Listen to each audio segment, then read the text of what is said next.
Have you heard rumblings about some new reporting about to go into effect for January 1st, 2024? I'm hearing people say things happening with FinCEN, with the SEC, or with the IRS. Nobody's really sure who's in charge of this, but we're going to clarify it and knock this out for you. The answer is yes, there is new reporting set to go into effect for January 1st, 2024, where you'll have to report ownership of any entities where you own more than 25% ownership interest. You have substantial control of that company. Now, where we report that, it's going to be under the federal government. They're looking to stop opportunities for money laundering, terrorism, all these types of things where people form entities to hide activities and nobody really knows who the owners are. That's what they're trying to eliminate or stop here. There are some exemptions to this reporting. If you're a publicly held company owner, you don't have to report that. It's already in the SEC documents that are filed already. So that's an exemption. Many nonprofits or larger operating entities may be exempt from this. There are 23 different exemptions at this point. But for the most part, the mom and pops, the smaller entities, family-owned businesses, you're going to be subject to this reporting. What has to be reported?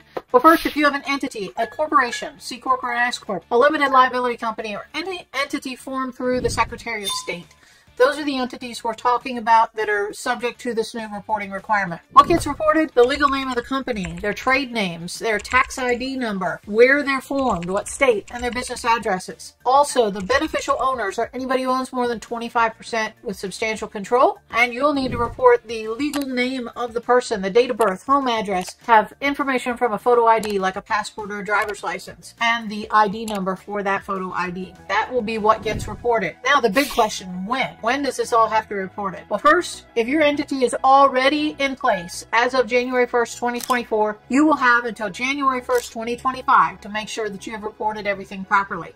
So we have 1 year to get all this reporting in play. The real trick here, though, comes for entities formed in 2024. So if you form a new LLC, and that could just be because you bought a piece of rental property and you want to hold it in an LLC for legal protection, you need to register that with FinCEN within 90 days of the formation of the entity. Now, they're talking about big penalties if you don't do this reporting, so we want to make sure that you're covered and you know and aware of this new reporting requirement. After 2024, you'll have 30 days to report beneficial ownership of any new entities. So keep that in mind as we start looking at how you form an entity. There'll be one extra step, and that is that beneficial owner reporting. We are in the works of trying to navigate this water for you and help you understand if we can help our clients with this beneficial interest reporting. There's a little question as to who is going to be able to help. Is it in the business of law? Is it something accountants can do? Who's going to be subject to being able to help with this project? So we'll keep you posted. We got our eye on this one, but if you hear those little rumblings coming about, you'll be the first to know that you heard it from Calculated Moves.